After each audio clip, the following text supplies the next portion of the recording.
আসলে কি বলতো, মেয়েদের না কখনো কোনো বাড়িই হয় না, নিজের বাড়ি বলে কিছু থাকেই না।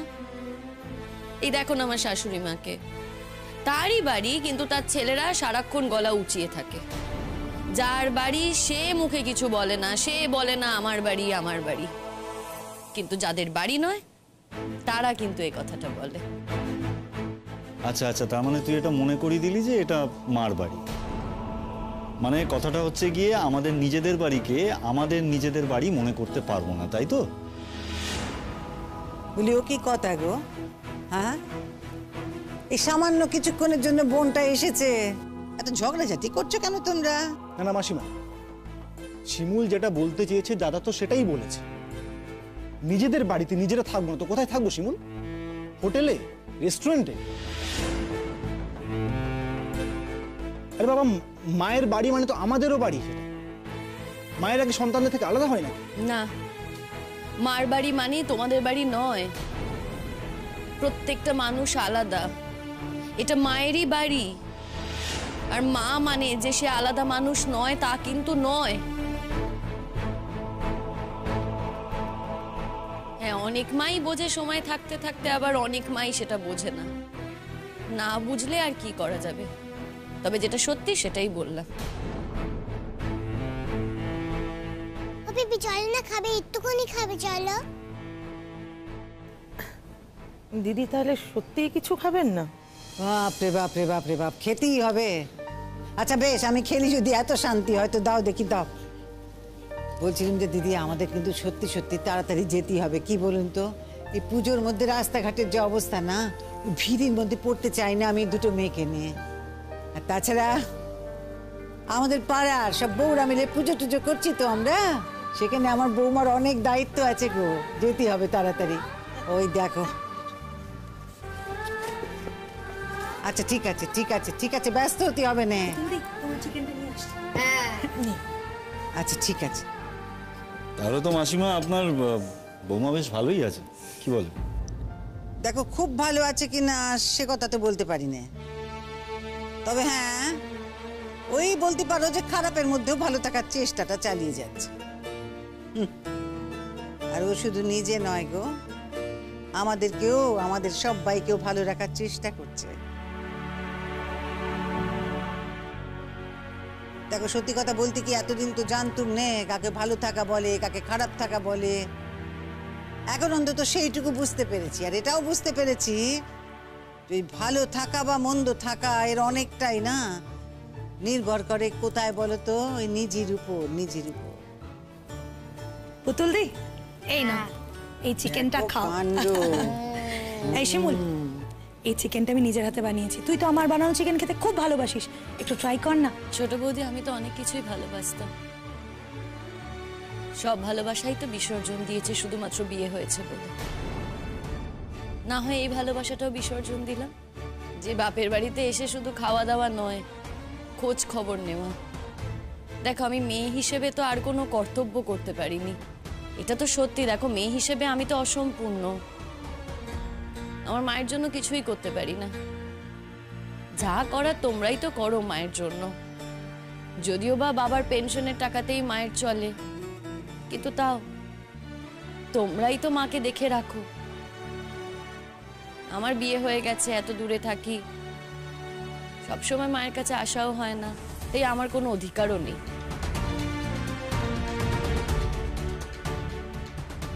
যাই হোক পুতুল দি, বলছি তাড়াতাড়ি খেয়ে নাও, এবার দেরি হয়ে যাবে। বাবু আমার কিন্তু খাবার দে। তুমি আস্তে আস্তে খাও, আস্তে খাও। পিপি তুমি চলে যাবে, আজকের দিনটা থাকো না। না রে মা, আর আমার তোদের বাড়িতে থাকা হবে না। না মানে বিয়ের পর কি বোনরা দাদার বাড়িতে এসে থাকে না? আমরা কি তোকে কোনোদিন আপত্তি করেছি শিমুল? তুই না ব্যাপারটাকে ঘুরিয়ে ফিরিয়ে সেই নিজের মতো করে কথা বলে যাচ্ছিস।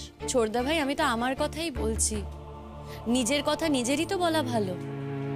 যে বাড়িতে বিপদের দিনে এসে থাকা যায় না, সে বাড়িতে সুখের দিনে 4 বেলা কেন কাটিয়ে যাব বলো তো? বিপদে এসে থাকা যায় না মানে বুঝতে পারলাম না ঠিক। তোর শ্বশুর বাড়ির লোকজনের সাথে তো তোকে আমরা প্যাচ আপ করে দিয়েছিলাম, আর সেই জন্যই কিন্তু তুই আজকে এত ভালো আছিস। সেইটুকু কৃতজ্ঞতা বোধ রাখ অন্তত। তোমাকে তো আমি তখনই বলেছিলাম মাথা ঘামিও না, এখন তো তোমাকেই শুনতে হচ্ছে কথাটা। মাথা তো ঘামাতেই হতো দিদি ভাই, মাথা না ঘামালে দাদাভাই চলতো কি করে? আর দাদাভাই তো ভয় পেয়ে গেছিল শিমুল হয়তো এই বাড়ি থেকে আর ফিরবেই না। আর এরকমও তো কথা হয়েছিল যে অনেক টাকা পয়সা খরচা করে মেয়ের বিয়ে দেওয়া হয়েছে, এইভাবে মেয়ের পেছনে টাকা খরচা হয়েছে বলে টাকাগুলো কি জলে যাবে নাকি? আর শুধু তো দাদাভাইকে বলেই লাভ নেই, এইটাতে তো আরেকজনও খুব বড় ভূমিকা পালন করেছে, তার ছোট ভাই। আচ্ছা ঠিক আছে ঠিক আছে, এই তুমি থামো তো। ওর শত্রু বিভীষণ আছে, যেটা বোঝো না সেটা নিয়ে কোনো কথা বলো না, চুপ করে দাঁড়িয়ে থাকো।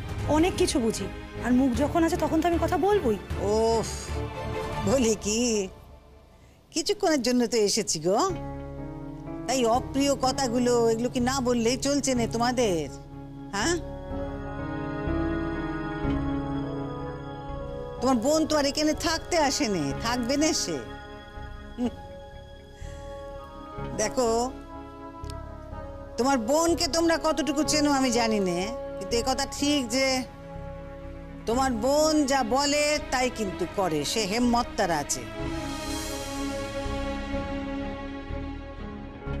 আর আজ তোমরা যাই বলো আর তাই বলো,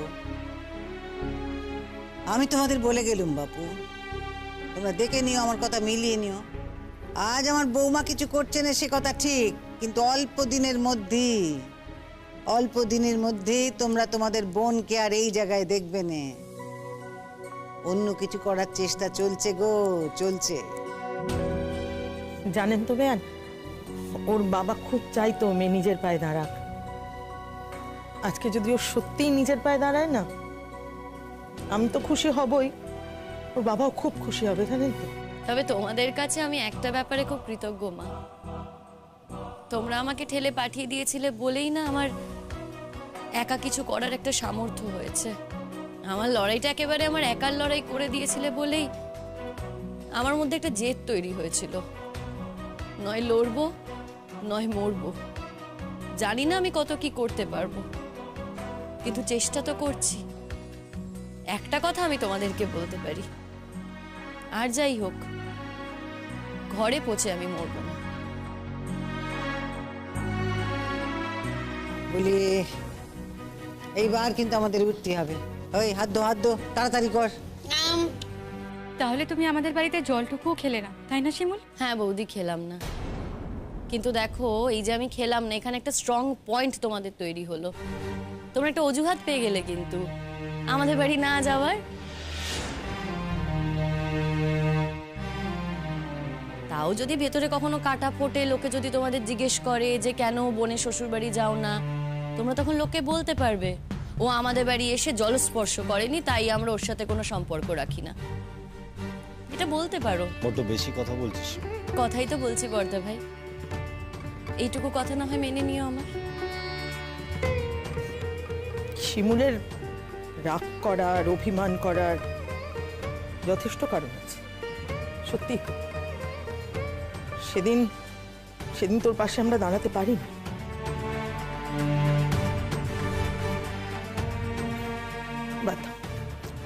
বলছি দিদি, যে কর্তব্য আমার পালন করার কথা ছিল সেটা আপনি আগে পালন করে দিলেন, তবে আমিও এর মধ্যে যাব। কোনো দরকার নেই মা, আমি জানি বাবার পেনশনে কত টাকা তুমি পাও, আর সেই টাকায় তোমার নিজেরই ওষুধপত্র কিনতে চলে যায়। আজকে যদি তুমি আমার শ্বশুরবাড়ির সবার জন্য কেনাকাটি করতে যাও, তোমাকে দাদাদের কাছে হাত পাততে হবে, আর সেটা আমি সত্যিই চাই না যে তুমি দাদাদের কাছে হাত পেতে তুমি আমার শাশুড়ি মায়ের জন্য কেনাকাটা করো, আমার ননদের জন্য কেনাকাটা করো, কিংবা আমার শ্বশুরবাড়ির সবার জন্য কেনাকাটা করো। দোহাই মা, নিজেকে অনেক ছোট করেছো, আর নিজেকে ছোট করো না। যদি এমন কোনো দিন আসে তোমার হয়ে আমি না হয় আমার শ্বশুর বাড়ির সবাইকে কেনাকাটা করে দেব, আর তেমন দিন না একদিন না একদিন ঠিক আসবে, দেখো।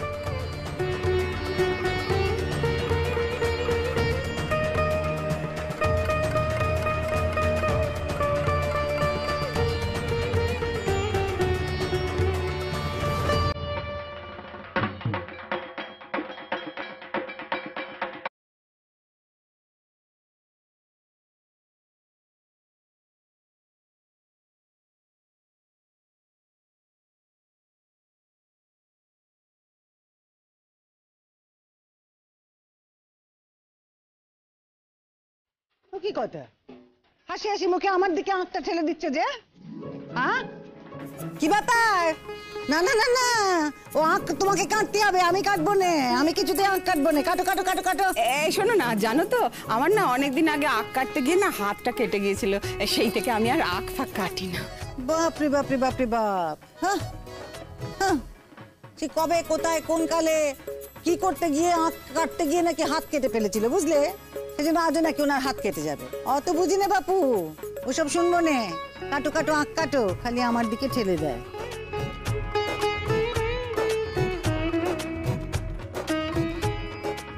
আর এই যে আমার পাড়ার বউয়েরা, বলি পুজোর হোতারা সব, তারা কি করছে? তারা তো দেখছি কোনো কাজকর্ম করছে না, খালি মিটিং করছে মিটিং করছে মিটিং করছে। কি ব্যাপার? ও মা, কি বলছো? হ্যাঁ, সব বাজার হাট করে নিয়ে এলাম, ঠাকুর মশাই থেকে লিস্ট নিলাম, দেখে তো বিপাশা দি বলছে আমরা নাকি কাজকর্ম করছি না, আর সন্ধ্যাবেলা যে আবার ফাংশন আছে। হ্যাঁ, কত বড় দায়িত্ব। ঘাট হয়েছে বাপু, ঘাট হয়েছে। খুব কাজ করছো তোমরা, তোমরা কাজ করবে না?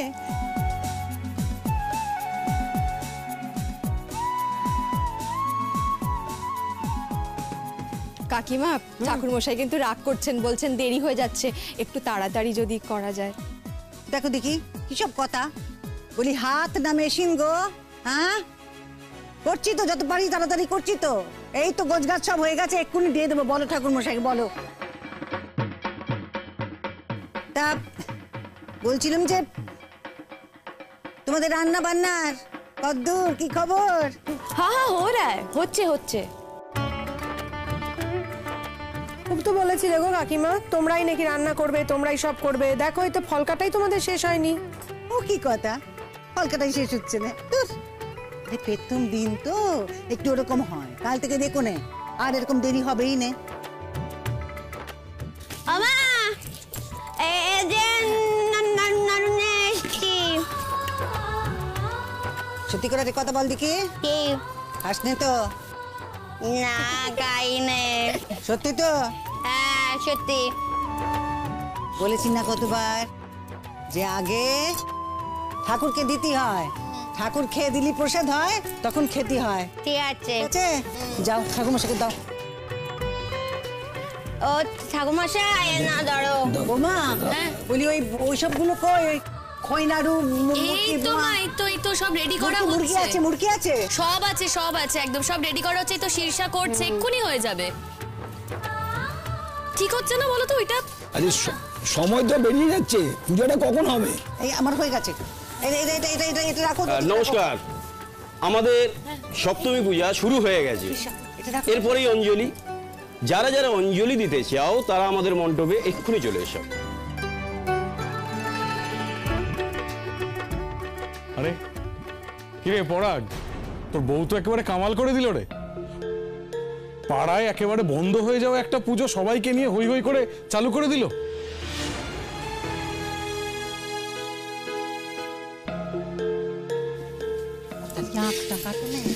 কি হলো প্রতীক্ষা, ওখানে দাঁড়িয়ে রয়েছো কেন? এদিকে এসো, পুজোর কাজে একটু হাত লাগাও। আরে তোমরা এতজন আছো, আমি আর গিয়ে কি করবো বলো? ও প্রতীক্ষা মা, বলছিলাম যে পুজোর কাজ টাজ করলে না নিজেরই সৌভাগ্য হয় গো। দাঁড়িয়ে থেকে কি হবে? এসো এসো এসো, হাতে হাতে ফল টল কেটে দেবে, এসো। কাকিমা, আমি শাড়ি পরে আছি তো, আমি শাড়ি পরে না বসে নিচু হয়ে কাজটা করতে পারবো না। আমি আছি তো, আমি দাঁড়িয়ে আছি তোমাদের সাথে, তোমরা কাজ করো না। আচ্ছা, ওকে ডাকছো কেন বলো তো? ওর বরের তো আবার এই পুজো নিয়ে আপত্তি ছিল।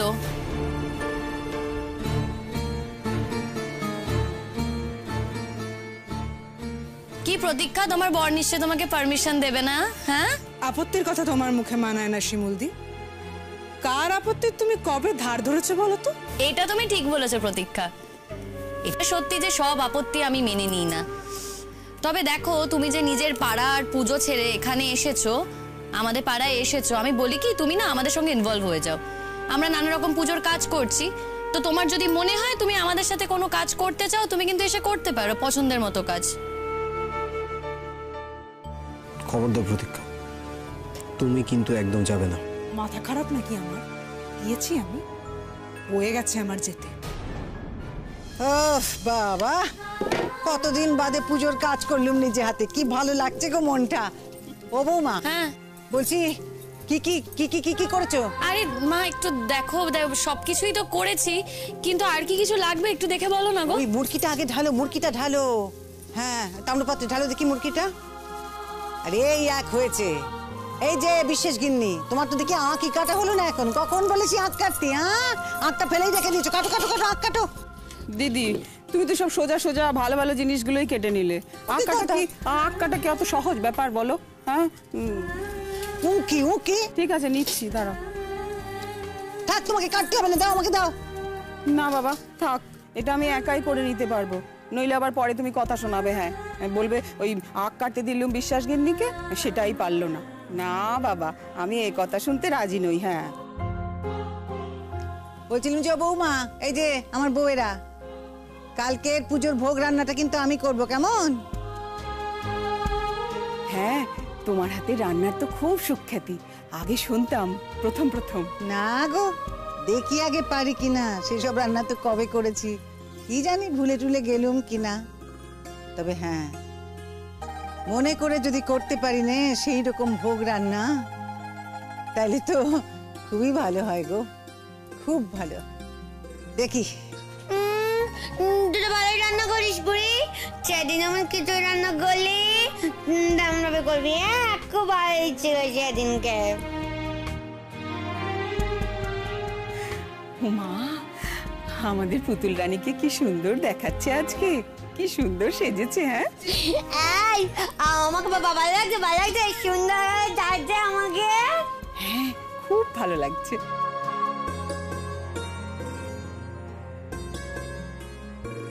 কি রে দাদা, এইভাবে তুই তোর বউয়ের কাছে হেরে গেলি? বারবার এক কথা বলছিস কেন? কি করবো আমি? তুই যে শুধু একা হেরেছিস তা তো নয়, আমরা সবাই হেরে গেলাম। এই বাড়িটাকে তো দেখছিস কেমন নিজের দখলে করে নিয়েছে তোর বউ, আর আমরা এক ঘরে হয়ে গেলাম। দাঁড়া না, ওয়েট কর, পুজোটা মিটুক, তারপর তো তোর বিয়েটা হয়ে গেলে তারপরে না হয়। আমার বিয়েটা হয়ে গেলে কি হবে? সেই তো প্রতীক্ষাও এ বাড়িতে এসে এক ঘরেই হয়ে যাবে। আর মাকে যা দেখছি, মাকে তো আমি চিনতেই পারছি না। এই যে আমাদের মা এত বছর ধরে দেখছি, সেটা তো আমি বুঝতেই পারছি না। এই কারণে মহিলাদেরকে নিজেদের আয়ত্তে রাখতে হয়। সারা জীবন তো দেখেছিস বাবা এই কাজটা করেছে, মায়ের ওপরে সবসময় কন্ট্রোল ছিল বাবা চলে যাওয়ার পর তারপরে আমাদের কথা তাও মা শুনতো, কিন্তু ও আসার পর কি হয়েছে?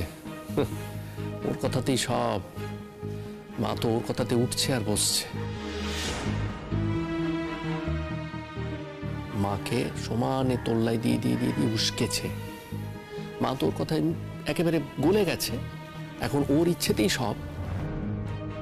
এই জন্যই না অবাধ্য মেয়েদের স্বামীরা আর পরিবারের লোকজনরা পেটায়। এমনি এমনি কি আর পেটায়? ঠিক করে পেটায়।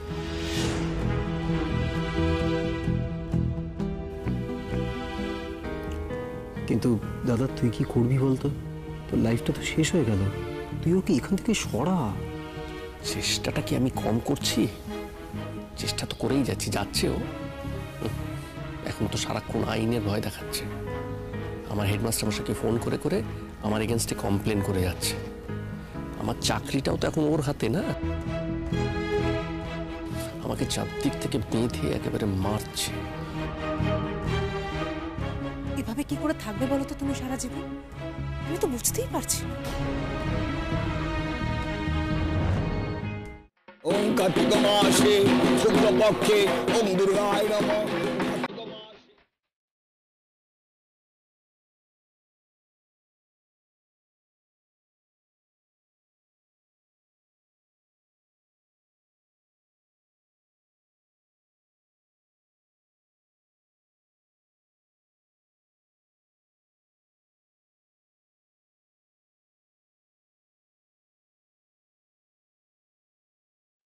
সত্যি দাদা, দেখ, আমি কিন্তু যে কোনো দিন এই বাড়ি ছেড়ে চলে যেতে পারি, আমার কিন্তু কোনো অসুবিধা নেই।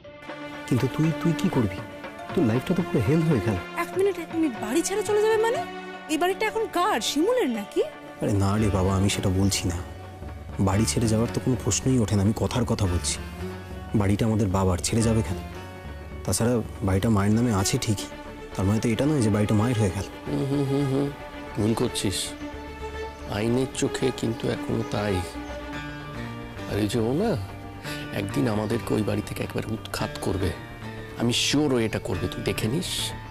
কিন্তু ডেঞ্জারাস মেয়ে, আমি বলছি তোকে, ও একদম সাপের মতো। হ্যাঁ, কিন্তু তুই তো কোনো ব্যবস্থাই নিচ্ছিস না, চুপচাপ বসে আছিস। হ্যাঁ, সোজা আঙুলে ঘি না উঠলে আঙুলটা কিন্তু বাঁকাতে হয়। ভাসানের দিন ওকে ভাসান দিয়ে দে না।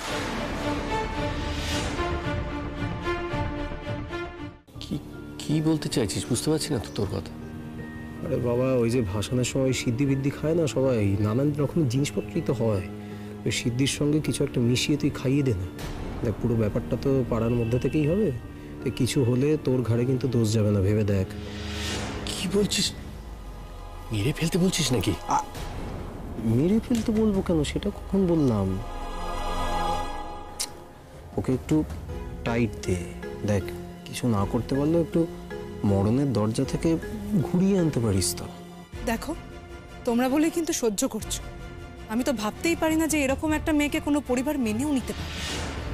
ঠিকই বলেছো তুমি, কিছু একটা প্ল্যান করতেই হবে, এইভাবে কিন্তু সত্যিই আর পারা যাচ্ছে না।